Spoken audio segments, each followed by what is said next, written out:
We are so happy to be back here at the Voice of College Football. Appreciate you all being here on a Wednesday night. The offseason in full swing, meaning transfer portal just closed this past Wednesday. Much to talk about there, of course. We will provide our rankings and ratings and all sorts of looks at college football as we continue through the offseason here at the Voice of College Football. Appreciate you being here. We have the phone lines open. The link is in the live chat. We will drop it a few more times as we present a topic tonight. Surprise team for 2023. That doesn't have to be the topic that you present when you call. We can talk about anything related to college football, but the topic I'm laying out there tonight is who could be the next TCU? And when I thought about it, I thought, okay, we can look at this two different ways. Either who's going to be the next TCU, meaning who's the next team to simply reach the college football playoff for the first time. So this could be an outstanding program that just hasn't quite made it to the college football playoff. Excuse me. So in that light, you have USC, Utah, you have Penn State, and others. Okay, so we've got just simply who is going to be the next team to reach the college football playoff for the first time. And of course, that lineup of teams that have made it, even though it's still pretty small, a select few that have made it at all, the list is growing.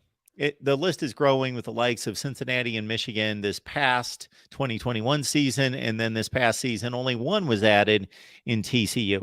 Or we could look at the answer to the question, who is the next TCU, in light of TCU went from 5-7 to the college football playoff. Is anyone going to do something that historic again? When are we going to see that again? And of course, the vantage point, the metrics, the optics, and also the historical perspective changes considerably in 2 years when we have a 12-team playoff. Because to do what TCU did is not going to be nearly as difficult or historic with 12 slots as opposed to 4. So, again, leave your comments and questions in the live chat, of course, and also join us here at the Voice of College Football. The link is in the description section. Or I'm sorry, the link is in the comments section. All right. Answer to the first question. Who makes the jump to the college football playoff for the first time?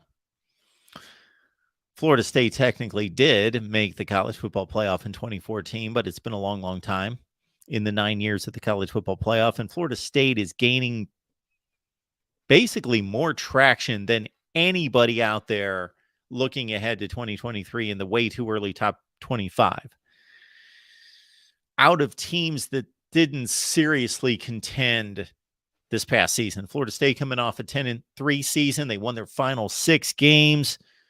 Jordan Travis coming back at quarterback talked to Pro Football Focus this week and said, we're gunning for a national championship. That's the goal. That's why I'm here, to win a national championship. The Heisman Trophy would be nice. National championship. Jamie Robinson is a huge loss from the secondary. And like all teams, they've lost considerable starters. They do have 7 back on offense and 9 back on defense as Florida State. Jaheim Bell, a big pickup from South Carolina, a tight end, as well as the tight end shorter. Fabian Lovett's back. Jared Verse is back.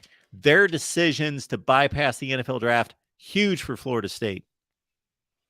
Ventrell Cypress from Virginia, one of the better cornerback pickups in the transfer portal, going to Florida State. So Florida State, look out. 10-3 last season. Could they reemerge and be another elite team as they had been under Bobby Bowden for years and years and years, and Jimbo Fisher?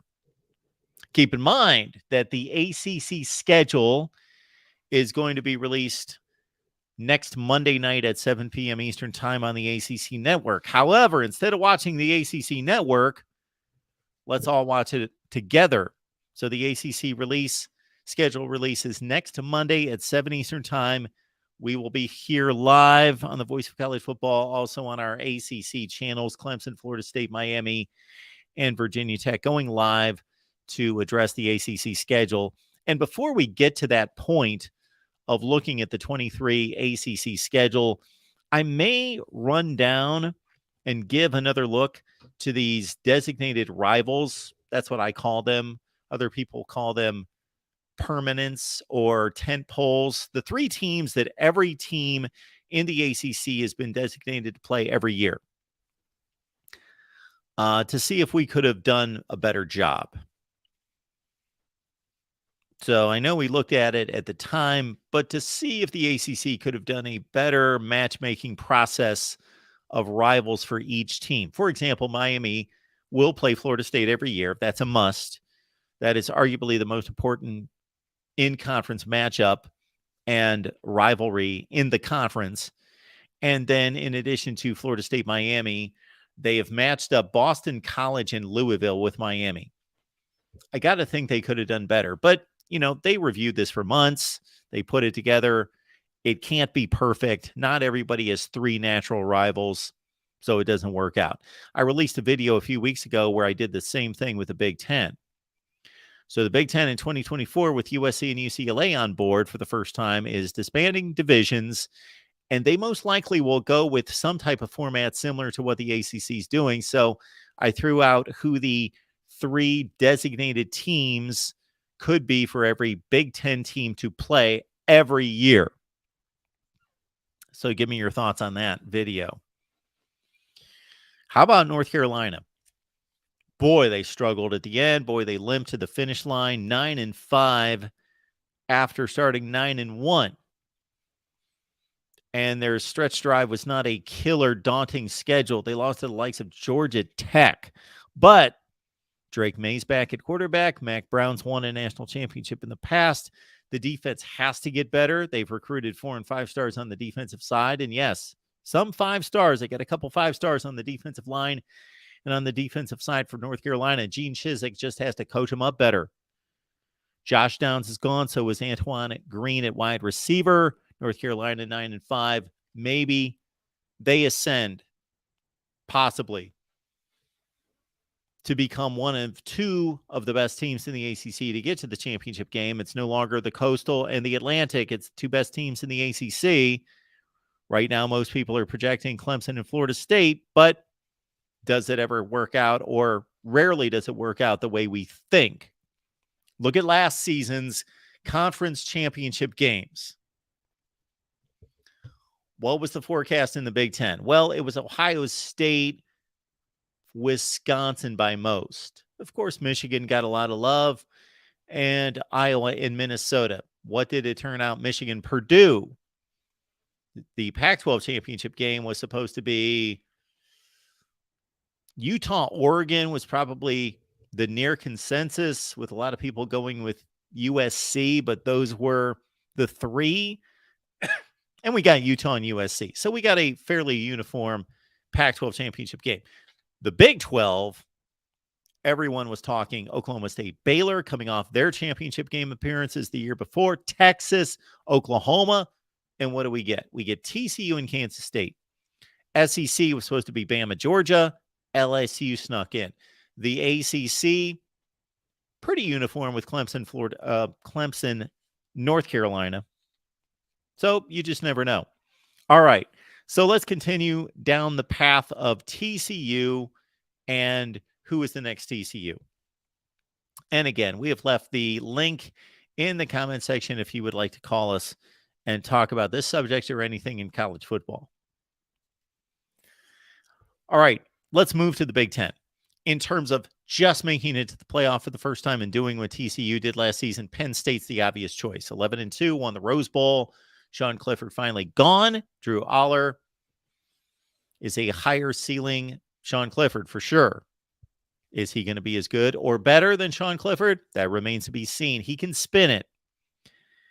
Abdul Carter's back on defense, and also Kalen King, two of the better defenders in the Big Ten. Nick Singleton, remarkable freshman running back, and Katron Allen.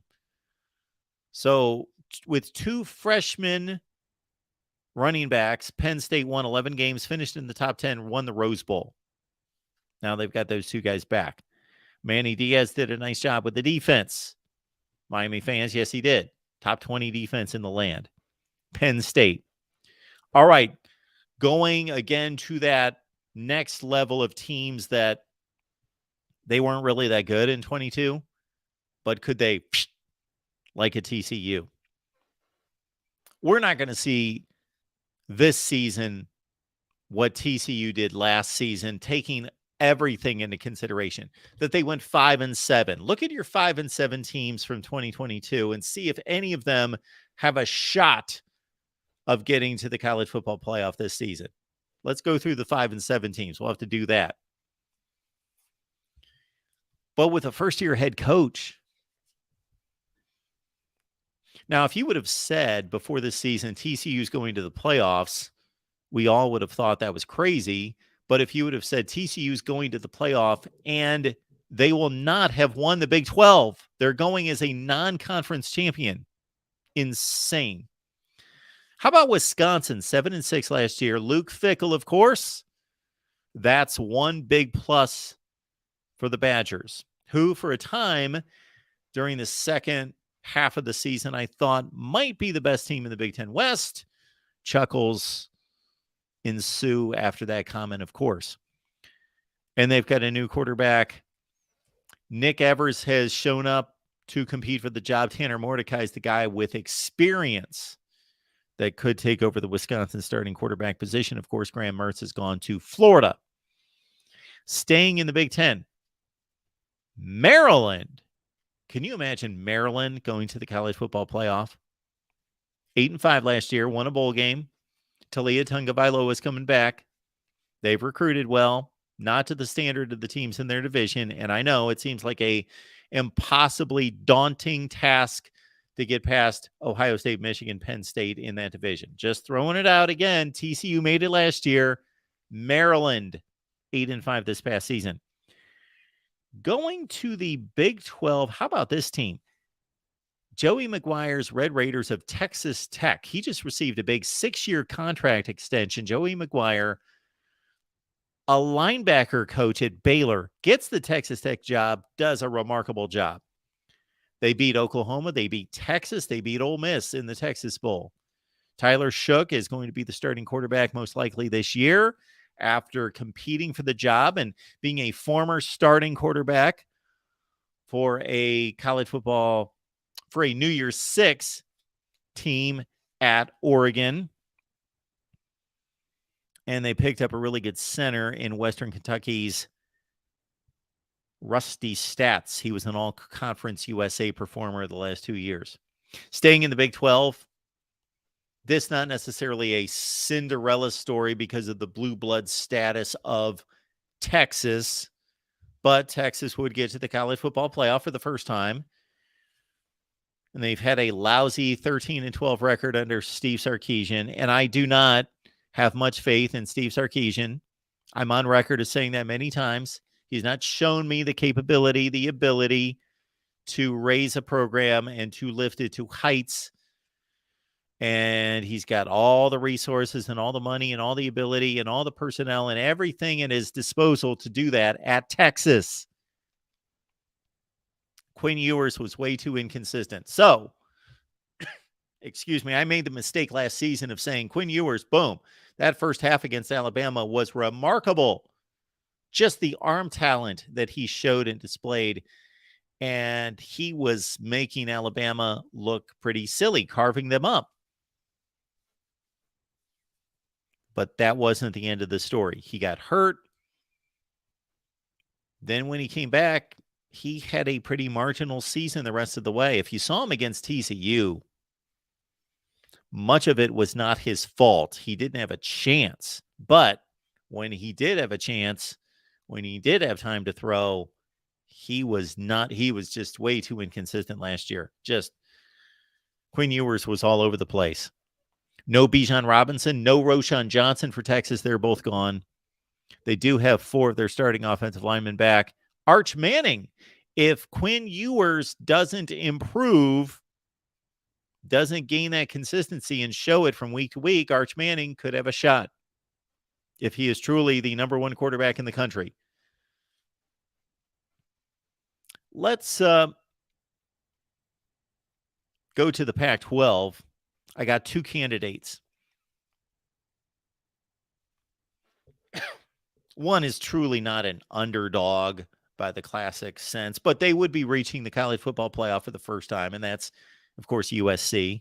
11-3, lost to Tulane in the Cotton Bowl, and wow, that was atrocious. So the defense is going to have to get much better, you would think, for them to reach the playoff. Caleb Williams is coming back. The offense is going to be stellar.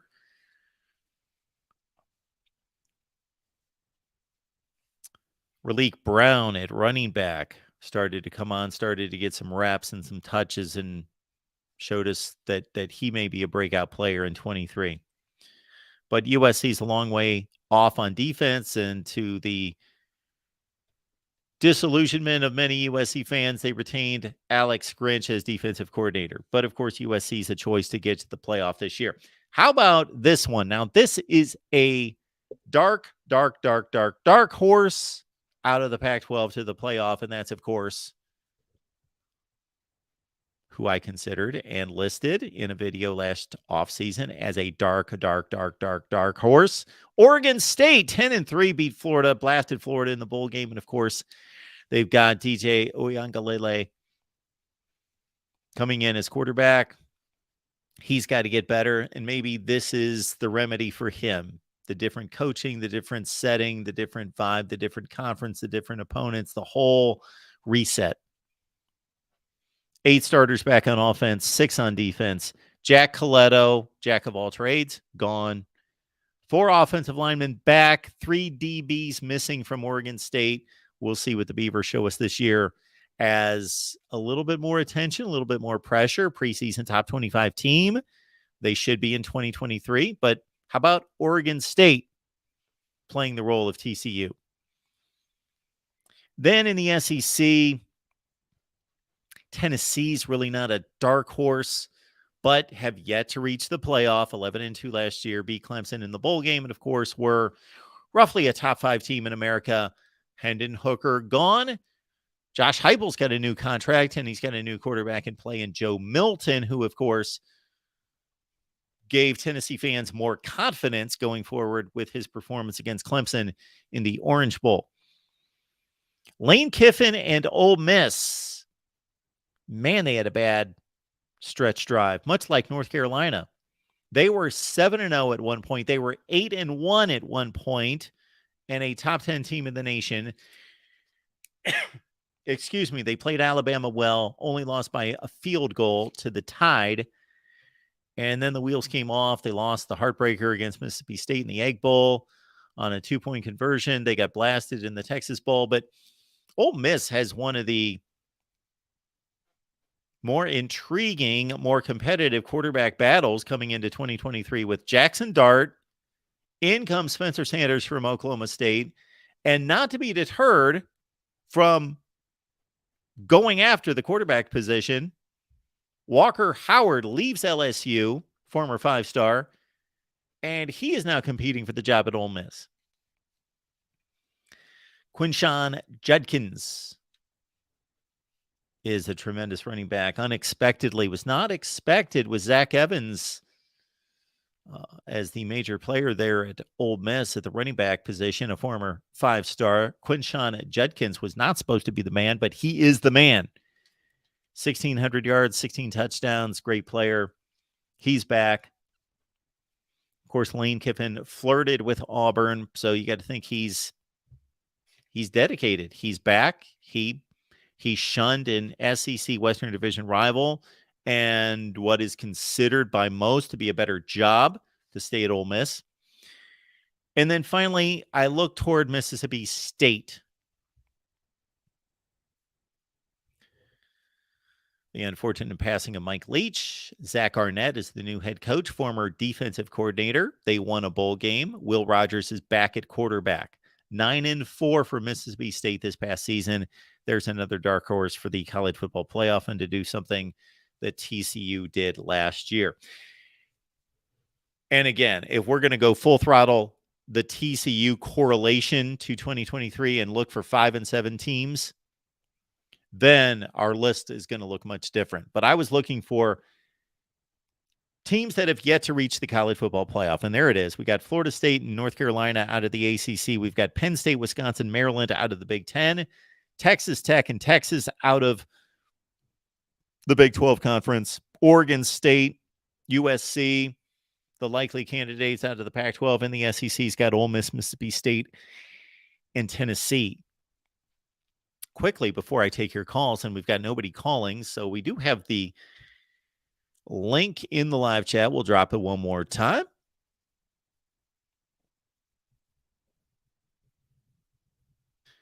I want to see who went 5 and 7 this past season without racking my brain. I'm sure I could come up with those teams, but we're going to go to the standings and let's see if any of these teams, we could imagine any of these teams reaching the college football playoff this year. 5 and 7 teams last year.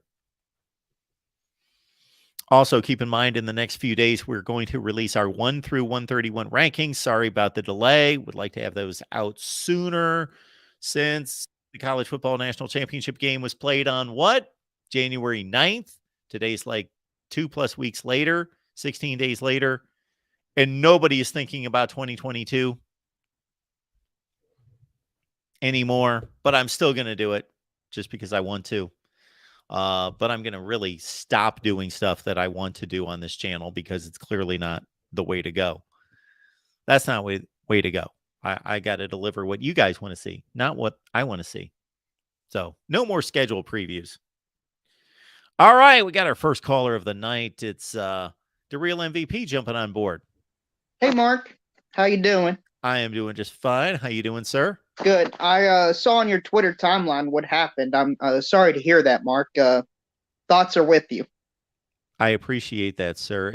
I will just say this briefly that, yes, of course, a very sad time, very emotional time, a lot of tears shed, but at the same time, a long life of 92, pushing 93, therefore very much a celebration as well, and just a joyous time throughout the weekend with family and friends.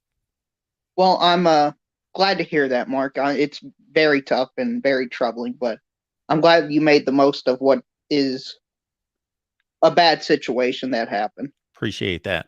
Yeah. So the team I was going to talk about for football that couldn't make the playoffs, Arizona to me could be that TCU team. That's the 5 and 7. Yeah.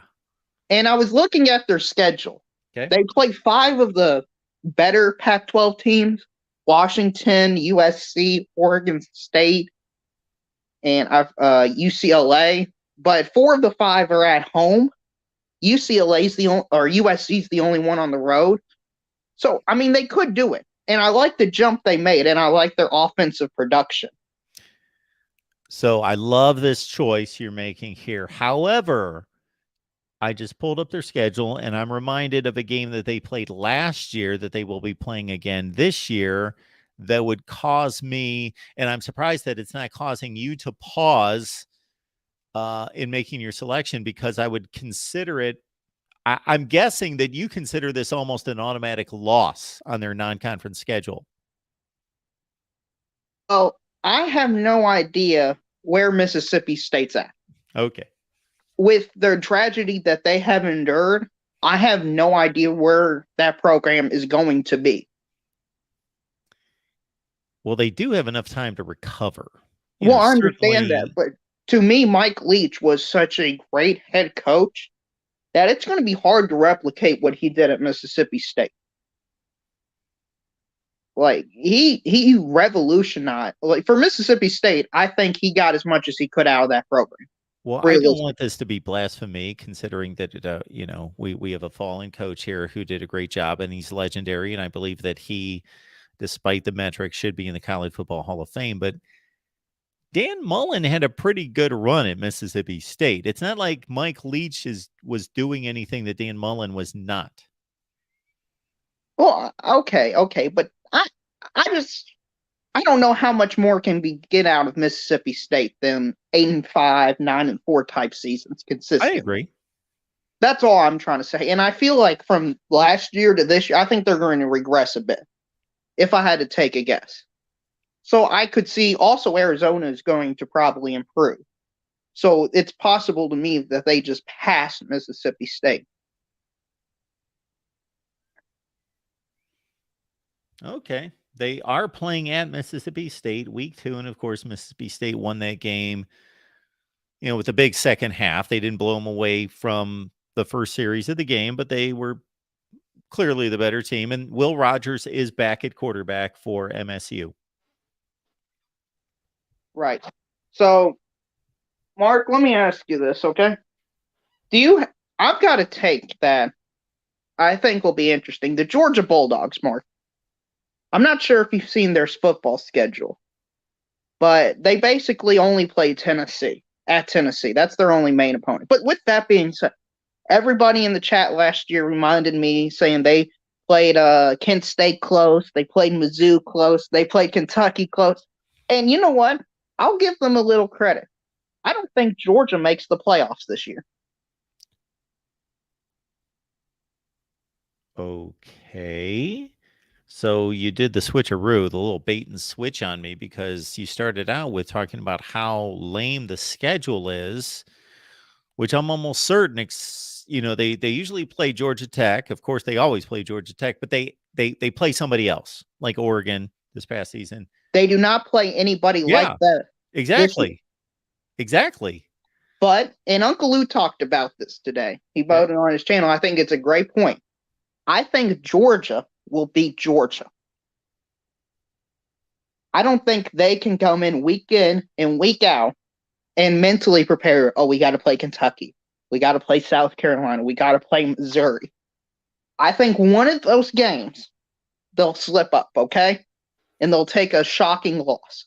It happens to everybody. Sure. Well, eventually it's going to happen to Georgia. They're going to lose there. Sure. And that at Tennessee game, man, with the way Tennessee is, Tennessee could win it all this year, Mark. And I am not one of these that just automatically count up home games as wins and road games as losses, because I see that out of many people, that if anything's close, they just automatically, okay, if you're at home, you're going to win. However, Georgia does have all the difficult games that you're talking about. Aside from Tennessee, I'm talking about the other teams: Ole Miss, Missouri, Kentucky, South Carolina. Those are all home games. When South Carolina last beat Georgia, was that at home or on the road? That was in Athens at Georgia. Right. So it can happen, Mark. Sure. Listen, look at Georgia Tech, for example. Nobody, I'm pretty sure, believes Georgia Tech is this great program, but they played with Georgia for, a quarter or a half? So it goes to show that I think Georgia's biggest obstacle this season is Georgia. And with their schedule, I don't know how they can consistently be motivated. Okay.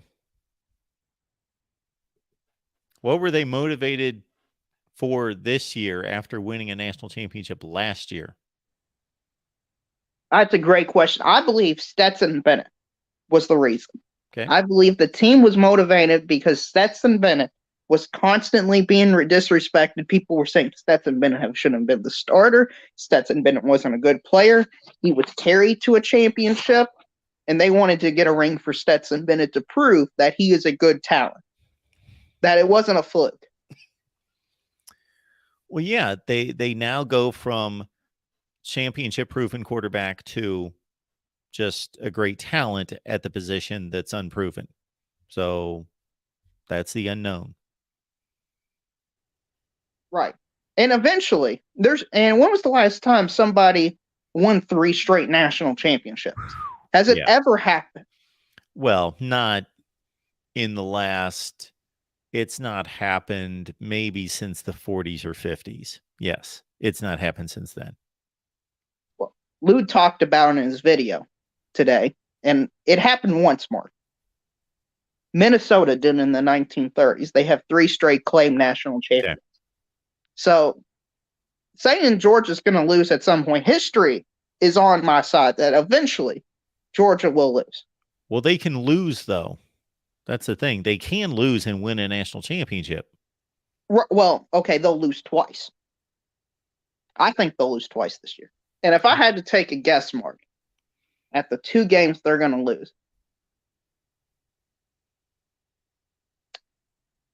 Ole Miss and Tennessee, back-to-back weeks, they take an L. I had to take a guess right now, but that can change, of course. And somebody I saw in the chat, and I believe it was Daniel Henry, he talked about how good Alabama, I think Alabama would just smoke Tennessee or Georgia. I don't understand Alabama. I don't understand why they would be considered a great team this year. Alabama's losing Bryce Young. They're losing Will Anderson. And I know Alabama's got all these 5-star talent players, but Bryce Young and Will Anderson are such a different category to me that I don't know how it's possible to replace them, Mark. Do you know how it would be possible to replace Bryce Young? Well, Bryce Young replaced Mac Jones. And we could argue all night as to who produced better. I think most people believe that Bryce Young is more talented, but I don't know that he outproduced Mac Jones. The stats would say that they're extremely comparable. So, yeah, Alabama's going to be challenged there. There's no doubt about that. They're going to be challenged in replacing what might have been the best quarterback in the country. Right. And the thing is, you're right about him, Bryce Young, replacing him, but we saw Milroe in the Texas A&M game. Yeah. To me, he didn't look as good as Bryce Young. No. He's not. Especially with Texas A&M. If he plays a similar level, I mean, Alabama could have 3 or 4 losses this year. Yeah, he will have to improve, and I expect him to, or he's not going to win the job. I'll have to go through all the quarterback candidates, but if he's not significantly improved, or he is not going to win the starting job at Alabama. They will have other options available to them.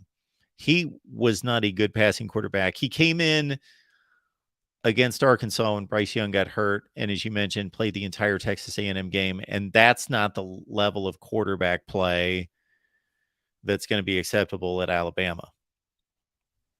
Right. And Texas A&M was probably the worst team in the SEC last year, even worse than Vandy, which saying something. And then Arkansas, a team that lost to Liberty at home. And Liberty wasn't this great G5 team either. So against probably the worst SEC West competition, Milroe didn't look that great. And I'm looking at their schedule. I mean, Texas at home is going to be tough. Tennessee, LSU, at Auburn's always a tough game. Sure. But let's understand, in 15 years at Alabama, Nick Saban has never gone to week 1 with a quarterback that was not ready. So either Jalen Milroe will become ready, because we have to understand he was thrown into the fire as a backup quarterback, and the second team quarterback gets like 10% of the reps. And he's suddenly thrust into the middle of the SEC race, as opposed to fighting for, and maybe let's say after the spring, he's declared the winner of the job, and then having a full off season to prepare as the starting quarterback. Huge difference. Well, you're right. And some people are bringing up in chat. Now, I don't think Alabama's going to go 6-6 or anything like that, just to make that clear. But some people in chat are saying LSU right now is better than Alabama. Would you agree with that?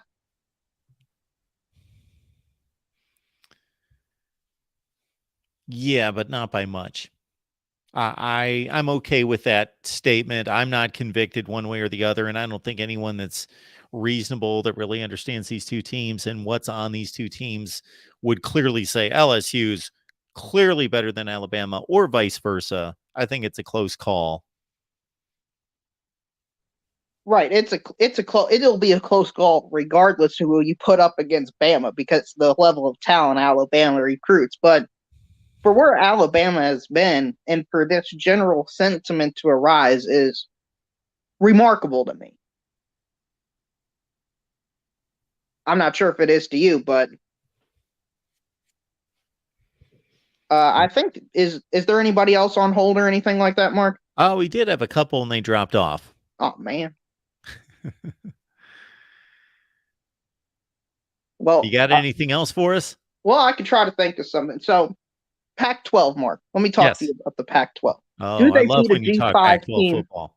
Yeah. Do they beat a G5 team in a bowl game this year? Yeah, they've got a little losing streak they got to work on, don't they? Yeah. Well, they've got quite a losing streak. 2 this year, at least 1. So we're working on 0-3 for sure. Maybe I'll need to do a little research to go back the year before to see if it's might be even. You know what?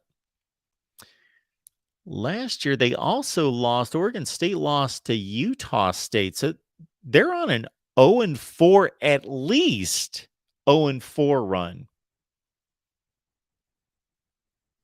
Yeah, I've got their results put up. That's pretty embarrassing. Right now.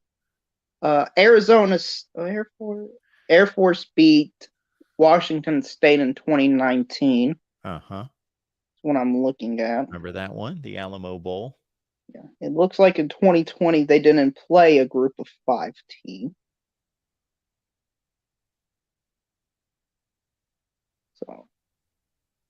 Well, last year Tulane beat USC and Fresno State beat Washington State. The year before, I think I'm going back to the COVID year. Anyway, the year before, Utah State beat Oregon State in the Vegas Bowl, or the Jimmy Kimmel Bowl. 2020 was the you're forgetting about my favorite team that I bring up, Central Michigan. Yes, I'm getting there. That was 2020. No, that was 2021. Oh, okay. 2021. Why did I think that was a COVID year? Maybe it was just a bunch of COVID-related issues. Yeah, that pushed them into the game against Washington State. Yeah, so there's 4 straight, at least. So it's actually kind of an impressive streak, Mark. I'm curious to see if it'll continue, because it hurts their record. And with USC and UCLA leaving the Pac-12, it's not going to – I think the general sentiment is that they're basically a group of 5 conference. I mean, they basically are at that point anyway. They don't got – what team is nationally relevant? You don't think Oregon's nationally relevant? Not in the competitive scene. If you're talking about the branding and that stuff, yes. But a team that can consistently be in the top 10 or the top 5, be a dark horse to make the college football playoff, they just don't have that team to me. Well, you understand, if they maintain their status, the Pac-12 does. And our buddy Tony Altimore would explain why they should be maintaining their status going into this next phase of a 12-team playoff. Their champion is going to be in the playoff. Yeah, I know. They're going to be in the playoff, which means, you know how I feel about Mark. They're going to get a bunch of claps like Tulane would get, and then they would get obliterated probably. They would lose by like 30 points. So they're in the playoff. Technically, yes, they are in the playoff. They have a team representation. But are they one of the 12 best teams in the country? Probably not. They'll be the 5 seed, they'll be 4. Or possibly, based on the way you're looking at things, maybe, well, with the American Conference being depleted with losing the 3 big schools, probably not. Maybe the Mountain West gives them a run for the next, because the top 6 champs, or the 6 champs, I should say, get in. The top 6 champs get in. So they get in, but do they get in as the 5th or the 6th seed? Yeah. Th- yeah, to really look at it, and if we want college football to be somewhat balanced, the Pac-12 is going to need some help. Well, this year, for example, Utah would be the 4 seed. Sure, this They year. would have Yeah. played the winner of TCU Tulane. Now, to me personally, I think both Tulane and TCU would have beaten Utah this year. That's just my observation. Tulane beat USC, probably the best opponent Utah played all year. I know Utah beat them twice, but Tulane was able to score a lot of points, and Tulane's a legit team. Now, are they what they finished ninth?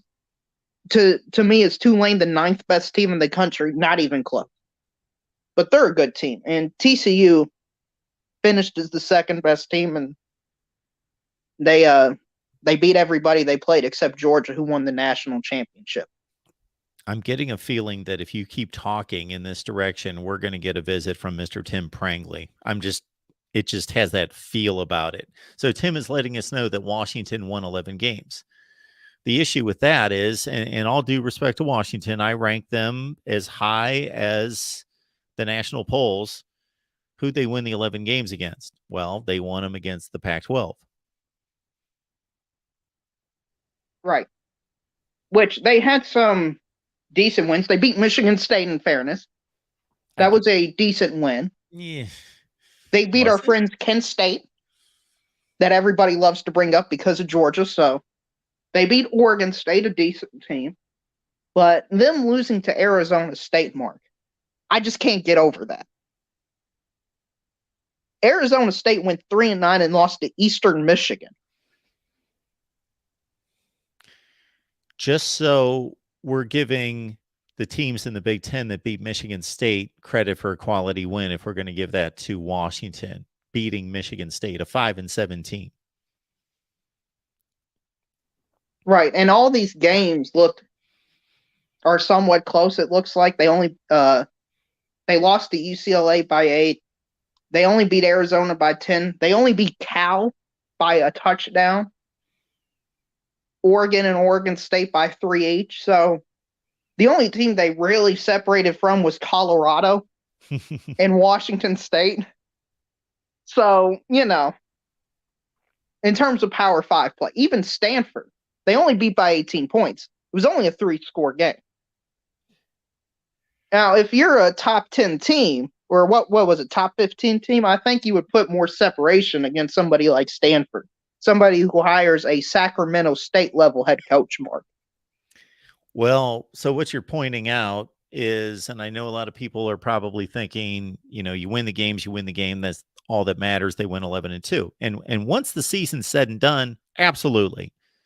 It's over. The wins are the wins and the losses are the losses. But to evaluate the team and the program going forward, they should be winning in more dominant fashion against some pretty bad football teams. So that doesn't usually those type of I don't want to call those coin toss games because Washington was better, but those usually even out the next season. That's been proven statistically that there are teams that are a little lucky, some teams that are a little unlucky, and that usually evens out. Right, and I'm looking at their schedule for next year. They get a 3-week stretch where they got to play at USC. They home against Utah and at Oregon State. Mm-hmm. It's possible they go 0-3 in that stretch. Those are 3 top 15 football teams from this year. Absolutely. And I think Washington's more of a product of their schedule than how good they actually are. That's just to me. So, our friend Austin, Texas, believes that Washington should have made the college football playoff. Over Ohio State? I guess. I'm not understanding the reasoning there. He's saying he added that Washington versus USC should have been a de facto college football playoff game, but the Arizona State loss prevented that matchup.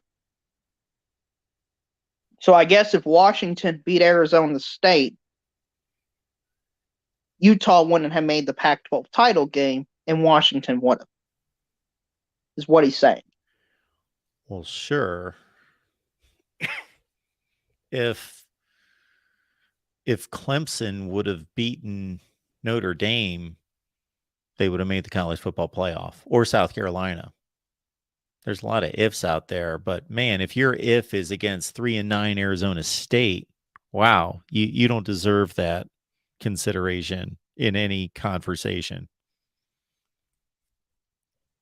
Right, and to me, that's the main problem with the Pac-12 is they lose to teams that are 3-9, 6-7, for example, and stuff like. They have too many inexcusable losses.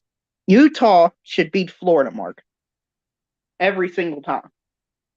As an example, of course. Now this year we're gonna. I wonder what the excuse is going to be told when Florida goes to Utah and probably wins. And also, that's something else I wanted to bring up. Everybody tells me, Mark, the SEC doesn't travel out west.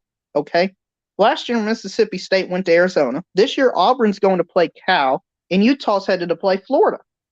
Okay, you're both right. You're right. Starting last season / this season going forward. For whatever reason, a lot of that is being corrected. But if you look at past history, all those critics of the SEC not traveling, they are correct. The SEC has not traveled as much as the other conferences. Yeah, I generally I would agree with you, right? But is that a problem with the SEC, or is that the problem with the system that's been set up? Well, both. Why both? Why not? Because to me, if I'm an SEC fan and I can get in through SEC strength, then why not just use the SEC strength? Why not make life harder than it needs to be? Well, you're right. The SEC doesn't have to prove anything to anyone. It's the best conference, and it's not even close, and it's not debatable. I wish it was. I wish if we would have had a different outcome in the college football playoff, maybe I could have developed an argument for the Big Ten, because that would have been the only conference that could make an argument if things would have broke differently in the playoffs, but they didn't. And even then, it would have been a very top-heavy argument. The SEC is the best conference, and it's not debatable, although I will have that debate with anyone who wants to jump on here and debate me. We will have that. But you're right.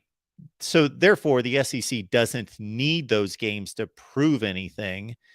And they do play difficult opponents. The SEC does beat the best non-conference opponents and did it again this year. But most of those games were at home or they were in neutral sites. And we're not seeing the league travel. Now, for whatever reason, again, I don't know what the explanation of this. Maybe we'll do a live stream here in the next few weeks, and I'll call on everyone to join me in pinging Greg Sankey on Twitter to get him on here, and we'll get Greg Sankey on here. But for some reason, Alabama suddenly, boom, they started scheduling Texas and Ohio State and whomever else they've got home and home series coming up with, and like you mentioned, Auburn's going out to Cal. Ole Miss went out to Cal a few years ago, but anyway, there have been very few. LSU went to UCLA in the Rose Bowl a couple of years ago. Very few trips out to the West Coast by SEC schools, but they're changing maybe they looked at this 12-team playoff and thought it's coming down the road.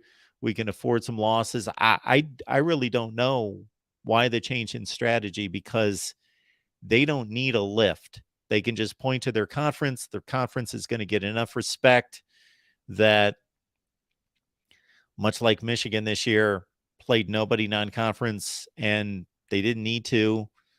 They're still going to go to the playoff if they take care of business. Right. And to me, people pointed out Michigan didn't play UCLA. Well, I mean, that's true, but that didn't hurt Michigan in any way. No. I don't think Michigan was a UCLA game away from breaking to be in the 1 seed. Now, on principle, it would have been nice if that was the case, but didn't happen. So, and I doubt it would have happened. Yeah. As we've discussed in the past, we're currently in a system where, let's say Michigan had lost a Big Ten game that was not Ohio State, would have won the Big Ten championship, had one loss, still went to the playoff, still been fine. However, if they play the UCLA game and they do everything exactly the same in the Big Ten, but they lose to UCLA, well, that knocks them out of the playoff. So we've devised a system. We currently are playing within a system that de-incentivizes playing difficult non-conference games. Right. Now, once that expands to 12, I changed my mind on this, and I think it'll actually help out because if you're Alabama, you can lose 3 games and I still make the college football playoff. Depending on how the committee interprets all that. I will agree with you depending on how the committee interprets losses. If they were to lose to Georgia, number 1 Georgia, let's use this year. Let's say they would have lost to Texas by a last-second field goal, or Bryce Young gets sacked, okay? Instead of that defender actually doesn't whiff on that play at the 50-yard line. He gets sacked and Alabama loses. And they lost to LSU and Tennessee on the final place of the game from this year, okay? I believe Alabama still makes the college football playoff. I don't think the Texas loss would have dropped them to 5-11. Do you think it would have dropped them that far, that one loss? Probably not. I hate to make a call on that because you know how I am. I'm very measured, and I would like to see the full lineup of the teams and all that business. I just know that when I took a 12-team playoff and I ran it through about the last 10 football seasons, I saw a lot of difficult decisions for this committee involving 9-3 and 10-3 teams that went to conference championship games and lost. And they're going to have a decision to make there. How much do we penalize these teams for losing a conference championship game that they might have made the playoff otherwise without playing in this conference championship game? However, it's still a loss. And especially if they lose badly, then it has to be counted against them. But they just got penalized for playing in a conference championship game. Right, because you've got to use it. What I'm afraid of, and I believe this is the way March Madness is conducted, the basketball tournament. I think the postseason doesn't matter about seeding. The only thing it determines is automatic qualifiers. So if you're a 1 seed, okay, at the end of the regular season, you will be a 1 seed even if you lose the first round of your conference game. That's my interpretation of it. But if you win your conference, it doesn't help you at all. That's my worry when it comes to conference championships games, is it can only be a net positive.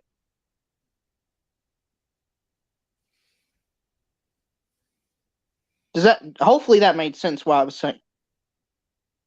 To an extent.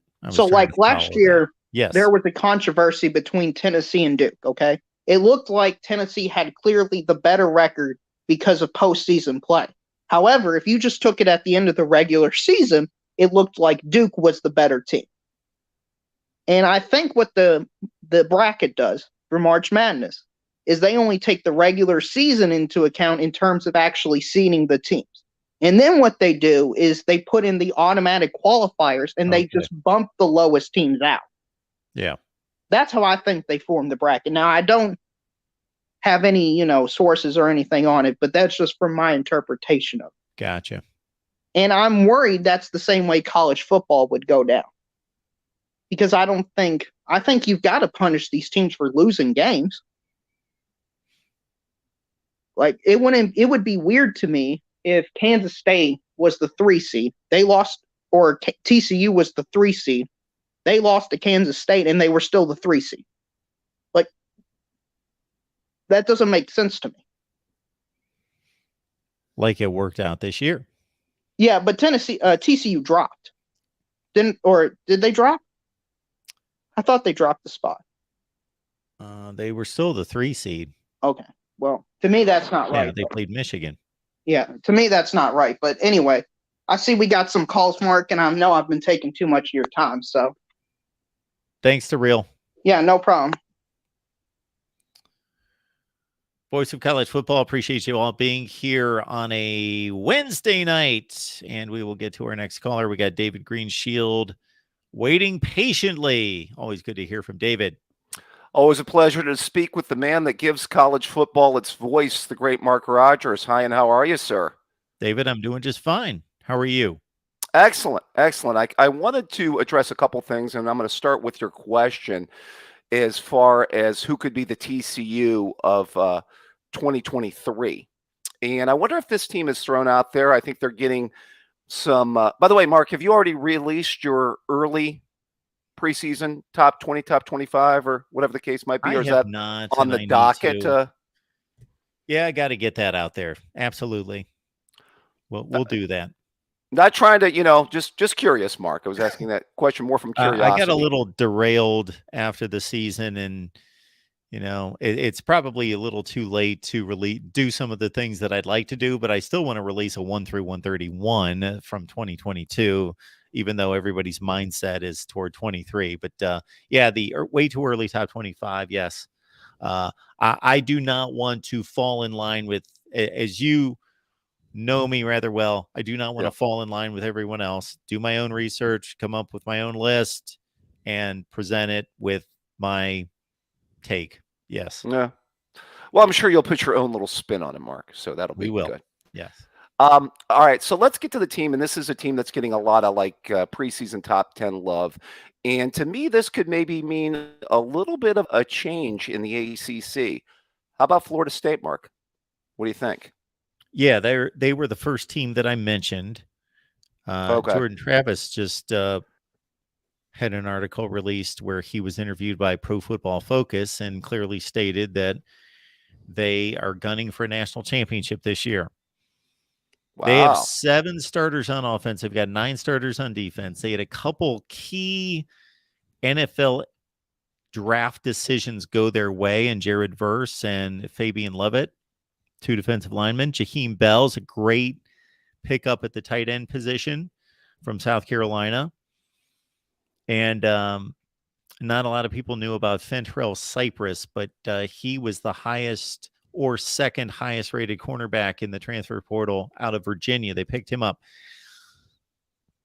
I'm trying to interpret what they were able to accomplish late in the season, David, because it was impressive from the standpoint of them winning game after game after game after game, 6 consecutive wins. However, who's the best team they beat? Florida, Oklahoma, LSU to start the season, Mark. Well, I'm You're talking later LSU in the year to start the season. I was going by that 6-game stretch. They went to 4-3, and then they ran off 6 straight. Yeah, LSU was clearly the best team that they played. Although that was fluky, Mark, though, a little bit. At the end, and although they kind of controlled that game, right? If I'm not mistaken, didn't they? Florida State outplayed them statistically, but almost gave it up at the end. They lost to Wake, NC State, Clemson, back to back to back. All 3 of those games, they were in the game and could have won, but they were outplayed. Like, they didn't blow a game. The NC State game they did to a certain extent. So anyway, they came out of all of that with that LSU clearly being their best win of the season from an opponent standpoint. From a dominant standpoint, they had a lot better performances. But looking at how Clemson played going down the stretch and the way things are trending there, that seems to be just as much of the reason why we elevate Florida State possibly. Is more about Clemson than Florida State. Well, I would further that, Mark, just with the gettability of the conference, just where the ACC is at, as we've talked about on numerous occasions. By the way, Mark, I haven't taken a look at schedule. What do they look like in non-conference? Do they have to? They don't have to do a back-to-back with LSU, do they? Or is that was just a okay? But so they'll get them to come to Tallahassee. 2 neutral sites. So since they played in New Orleans, they're playing in Orlando. Oh, okay. Well, okay. So yeah, it's interesting. Yeah, I guess that. Well, let's keep it in Florida. Let's keep it in Louisiana rather than do it, I guess, in Tallahassee, Yeah. in Baton Rouge, I guess. But yeah, And they've got Florida again, so two yeah, difficult non-conference games. yeah. I still think Florida is. What are we thinking? A couple of years away. Bill Napier's. It's going to take some time. But I mean, could Mike Norvell finally be the right guy for that job too? It's they've been looking for the right guy in the post Fisher era. I'm impressed with Mike Norvell. I'm just impressed with the way he's running the program. I believe that he took over a much more difficult situation than Willie Taggart because he had to follow Willie Taggart. Right. Willie Taggart, sure, had to take on some issues that Jimbo Fisher That's right. left kind of a messy situation behind, but he also left a pretty talented roster. Willie Taggart did not leave nearly the talent on the roster for Mike Norvell. We get into this conversation with our FSU guys, Right. and I point that out all the time because one guy in particular is quite adamant that Willie Taggart got shafted and the Mike Norvell got more time than Willie Taggart. Well, he inherited a worse football team too. Yeah. And now things are working out. So. Yeah, because I mean, you would say that as bad as things, you would think at the time that was still probably he left probably still the second most talented roster in the ACC. Yes, after probably Clemson. Not saying a whole lot, but to where they should be winning more games in the Taggart era. That's for sure. Wanted to get to a couple other things too, Mark. I wanted to talk a little bit of Big Ten, as I am apt to do from time to time. And by the way, what are your early thoughts on what Wisconsin is doing in the transfer portal and Luke is doing to kind of build up that roster? Well, yeah, I think that they're filling needs, they're filling holes, and there were times my opinion on the Big Ten Western Division changed week to week. And overall, for as much as I tried to defend it or tried to find a good side, it was just about as bad as everyone joked about week to week. So they have a clear opportunity there as what I would consider to be probably the best team in the West. I think it's between them and Minnesota.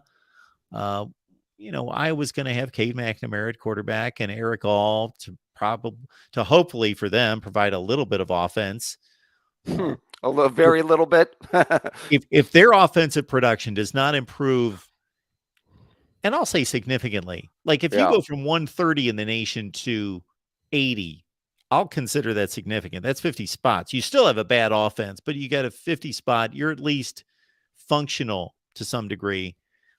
If they don't improve based on some of their acquisitions, especially at quarterback and at tight end, then that will tell us beyond a shadow of a doubt that they not only are poor at coaching and coordinating an offense, but they're actually detrimental. Like they are inheriting a quarterback in Cade McNamara who, it would be great if somebody could take him and make him even better and develop him even more. It's not like he's Tom Brady and he's played for a million years, but he's a plug and play guy. They don't need to tell him how to lead a team, run the offense. He's technically sound.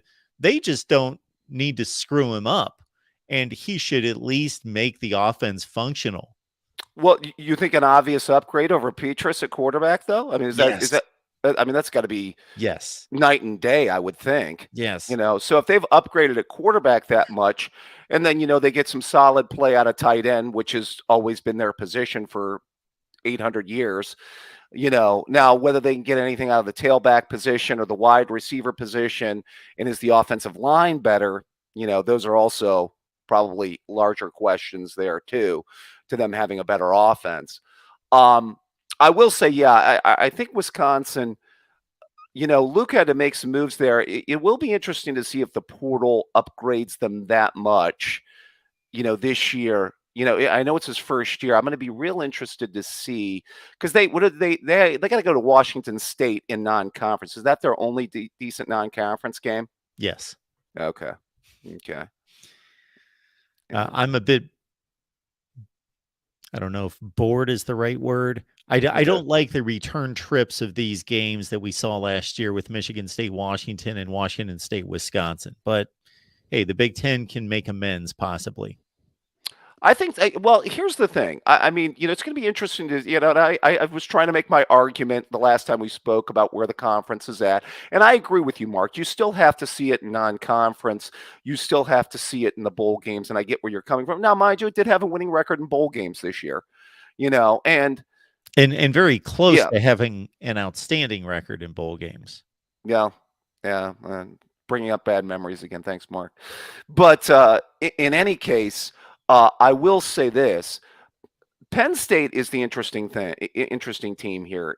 Just kind of looking at the conference, because does everybody have this pegged as the best Franklin team? Are you hearing that like all over the place? Because I seem to be hearing this. I mean, I don't know if this is better than the McSorley-Barkley teams, but I'm hearing folks starting to say that. From a talent perspective, it should be. It should be the best team. And not only the hope of the recruiting rankings coming to fruition on the field, but much of it has been proven. The two freshman running backs, Katron Allen and Nick Singleton, quite a duo. And if they continue to get stronger and better and play their positions better, then they could be a dominant force between the two of them. Excuse me, David. Drew Aller.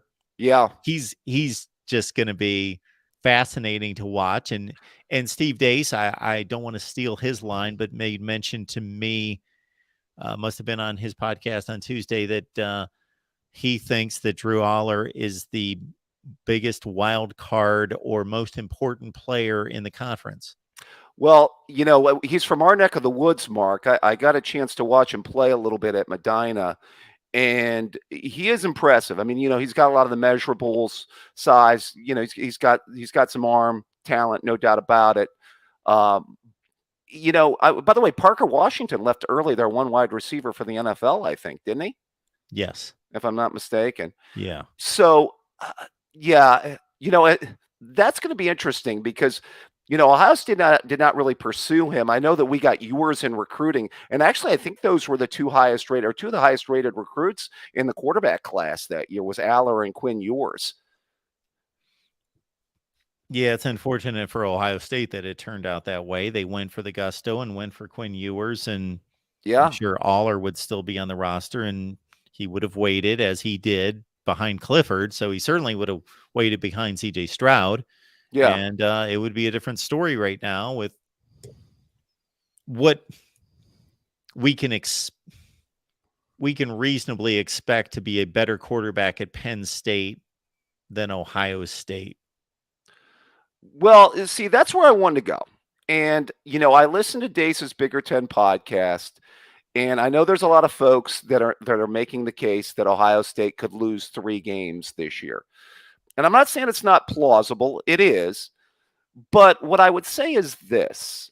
Number one, I think it's going to help for Ohio State to have back all their skill players because they're going to get back pretty much all their running backs, all their wide receivers. And I think they should, again, have the best wide receivers in the country. Because I think Ibuka and, Marvin Harrison's the best wide receiver in the country, and it's not even close. Right, Mark? No, it's not close. And then I would say Ibuka's got to be one of the 5 or 6 best receivers in the country coming back this year. And tell me another team in college football that's got that. So, and they're going to have back every single running back that was on the roster. And, now provided they're healthy, I think that, that's going to be the question. Their question is going to be also they've got to replace a couple key offensive linemen, as you guys talked about on the Buckeye show. Yeah, I was just going to say one of our better discussions over the past few weeks has been about the offensive line, and it's. Yeah, no, those tackles are going to be tough to replace, especially. I mean, I knew Johnson was Johnson's going to be a top 15 pick. He was gone. DeJuan Jones, you can make a case, but he's probably going somewhere in the second round. I was surprised they lost the center.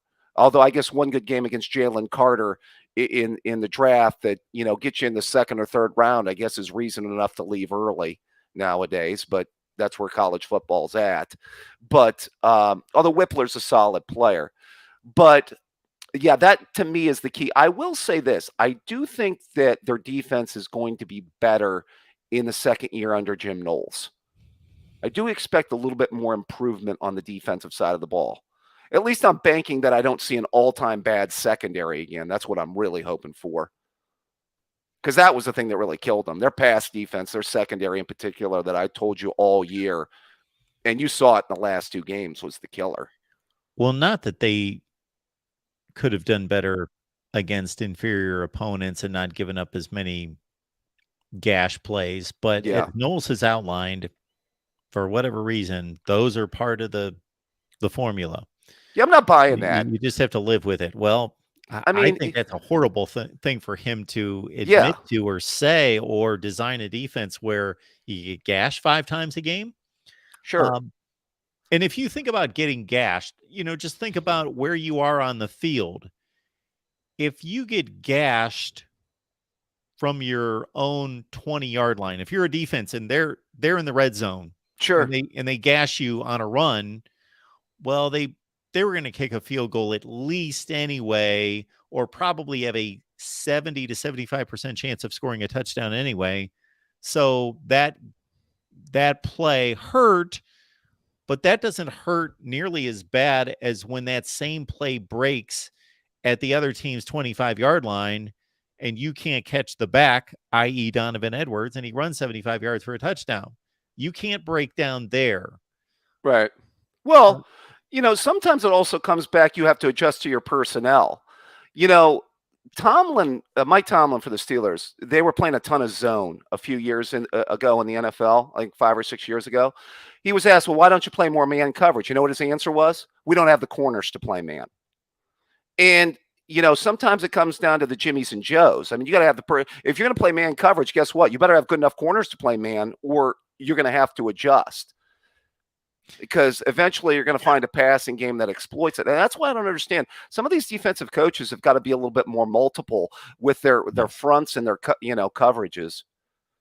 I would think that any offense or defensive coordinator that's worth his weight at that level has to be ready with a plan B and a plan C. And I don't mean in game. I mean looking at the film from the previous season, evaluating the talent during winter workouts and then obviously in the spring, and thinking, okay, now I need to make a judgment. Where are we? What can we play? And it's great to have, and I think this is even more important on defense than it is on offense, the flexibility you're talking about, because you're responding to what the other team's doing. Right.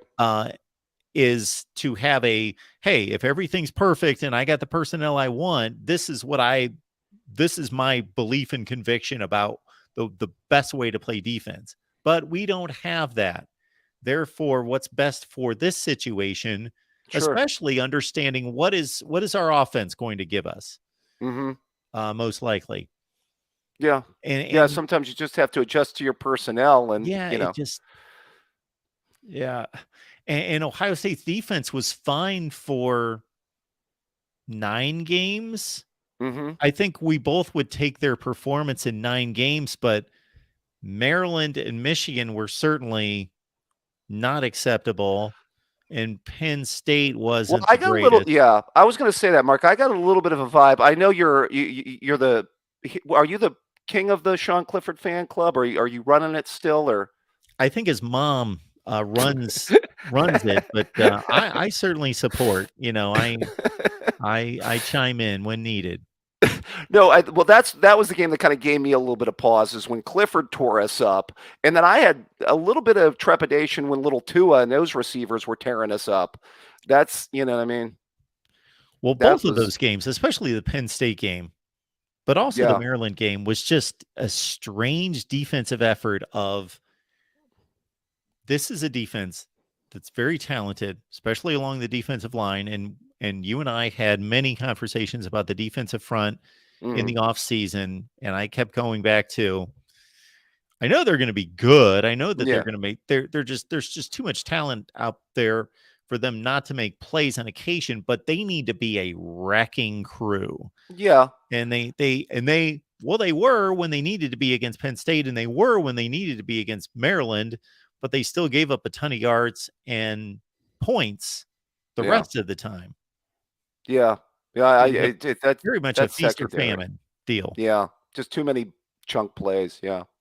Hey, last thing I want to point out, I did chime in on your, by the way, you're going to have your discussion with Mr. Dace tomorrow, and you were looking for a topic to add to that particular discussion. And I don't know if you guys have gotten to this. I put it into your comments, is to talk about how the 12-team playoff could eventually affect, the future of the power bases in college football.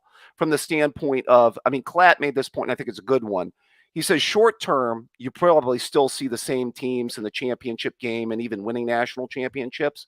But long term, does it spread out the talent more?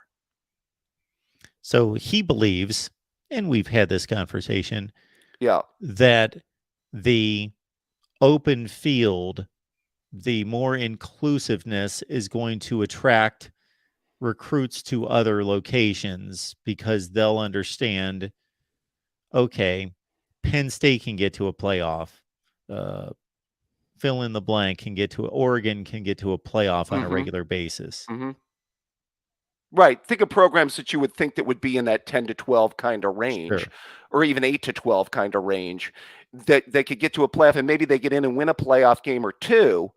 And, not saying that they would get to the championship game or even win the national championship for that matter within the first year or two of the 12-team playoff. But maybe as playoffs continue to go, you see those upset happen. And, maybe over time that moves the needle a little bit as far as recruiting goes. That's what I think Klatt was trying to express with his point of view. And I think there could be some truth to that. Maybe a lot of truth to that. Or think about this. Yes, I do too. But think about this, and afford me a little mercy, because this isn't fully vetted by any stretch. It just hit me. How about being that level of program, and if it's proven over 5 to 10 years that you're going to somewhat consistently make the playoff, but you're not what Clemson has been, or Alabama, Ohio State, and you're going to, as a recruit, you're going to play extra playoff games, but you're not going to win a national championship. What if you're Penn State 10 years from now, and you've made the playoffs 6 times, and you've won a couple first-round playoff games, lost a few, lost all the second-round playoff games after you won the first round, and that's what you are. Yeah. You're saying that you're just pigeonholed into that team pretty much going forward. You're the same program that you've been, but because of the format changing, it allows you opportunity, but you're not good enough to seize the opportunity for 3 consecutive games or 4 consecutive games. That's a lot to ask. Yeah. Yeah, I and I'm not crazy about it. Although, and I'm a really big NFL guy. I was never crazy about the 17-game schedule or even adding a 7th team to the playoffs. I mean, I was okay. And I know everybody says more football is all this, but listen, I've lived in a football world. You have for 40-some years with a 16-game NFL schedule. And somehow it worked out okay for that long a period of time, Mark. Some people are going to get mad at us for talking NFL for a few minutes, but that's too bad. So, because I have always loved the NFL, I don't have the expertise in it that I once did, because I used to know more about the NFL than college football. So now I just enjoy the games. And so, for example, like this past weekend with so much going on, I didn't really see much of anything. But the previous weekend, I watched everything. And I'm like you. I still can't get used to, number one, what has to be proven or confirmed or justified by a 17th game that we didn't find out the first 16 games. And it's also just an odd number. Right. So that's number one. Yeah. And then the second point was just, once we get to the playoffs with this extra seed I get kind of lost with who's against who and where are we in all of this. And it used to just, it doesn't seem like a big deal, but with the one extra team, there's an extra game played. And so it was just more formatted where I knew exactly, okay, it was just less convoluted or something in terms of we go wild card weekend, divisional weekend, championship games. Okay, I can keep track of all of that. Yeah, and I know they compensated the players, Mark, and did all that. I'm sure they, with the players union and all that. But to me, it just came back. Well, it came back to just, in a word, I think it just came back to the NFL being greedy. I mean, you want I to do too. strip everything away and get down to brass tacks. I think that's exactly what it's about. And does this make any sense? In the same frame period of time that it's being constantly brought up and discussed about player safety. Yep. Compensate them all you want. Aren't they making enough money? Yep. For an average player, let's say average starting player in the NFL who has a 7 or 8 year career and is going to make $75 million. Does it really pay for him to make an extra $5 million in his career and risk injury of an extra playoff game and an extra regular season game? Yeah. You know what NFL stands for, Mark, right? Not for long. Not for long. All right. Always a pleasure. Hey, Buckeye talk tomorrow, Mark? Yes. Yes. Thursday at 11 a.m. Eastern time. Yes, sir. All right. Always a pleasure to talk football with you, my friend. Thanks, David. Appreciate it. Take care now. David Greenshield always brings some good points to the table. And again, yes, Ohio State talk. Excuse me, 11 a.m. Eastern time on the Buckeye channel. Again, we talk Buckeyes at 11 a.m. Eastern time on Thursday. And we also have Steve Dace lined up for 5 p.m. So we've been a little sporadic here, but we want to get into a flow and we want to make this appointment, quote unquote, TV. I don't know what else to call it. Appointment internet. 5 p.m. Eastern time every Thursday with Steve Dace. So we are doing our best to try to lock in and meet that time commitment each and every week. So myself, Steve Dace, Michigan Podcast, Thursday at 5 p.m. Eastern time right here for what we are calling The One. It's one big topic of college football that we debate, and then we take your sponsored comments and questions. Next call here at the Voice of College Football, we got Michael Hogue on the line. Hello, Michael. Hello, Michael. Are you with us? Michael. Okay, we're going to move on to Jimmy. Jimmy, how you doing tonight? Hey, what's up? Doing well. Good. Thanks for calling. Yeah, it's my first time. I've been watching you for a while, though, so. I appreciate that. What's going on tonight? Well, I just started watching, so sorry, I don't know what you guys were talking about before this, so sorry I can't really No, that's fine. but, talk about whatever you want to. So, I am from the great city of Akron, Ohio. I guess something that I want to know, what do you think it would take for them to become a winning football team? Because they're pretty far from that right now. That's funny you bring that up because somewhat recently I ran into the athletics director at the University of Akron and probably talked to him for 20 or 25 minutes or maybe longer. What would it take? So when you say winning, are you talking about within the MAC winning? Are you talking about beyond that? Dude, I just mean not being the laughing stock of college football. But yeah, I guess in the MAC would be good. Yeah, I guess in the MAC that would be a good metric. Well, I know that they went to a MAC championship game, about 5 years ago with Terry Bowden as head coach.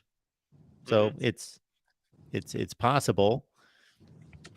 You know, I really don't know enough about what's going on in the MAC and what are the obstacles for Akron football and why it's been so poor.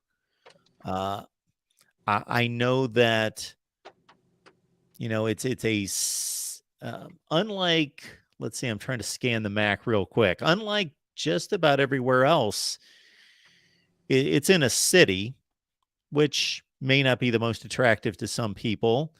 And at that level of football, I think we're talking less about guys that are projected or have the thought of playing in the NFL. They just want to take advantage of having free school via scholarship.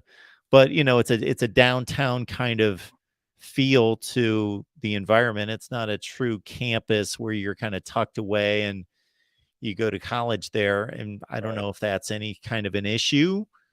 But there's not a whole lot of support from the community. I know that. No, yeah, everyone's Ohio State fans. Everyone's an Ohio State fan. Yeah. Yeah. But then in Akron, I probably know more Kent State fans even than Akron fans. So.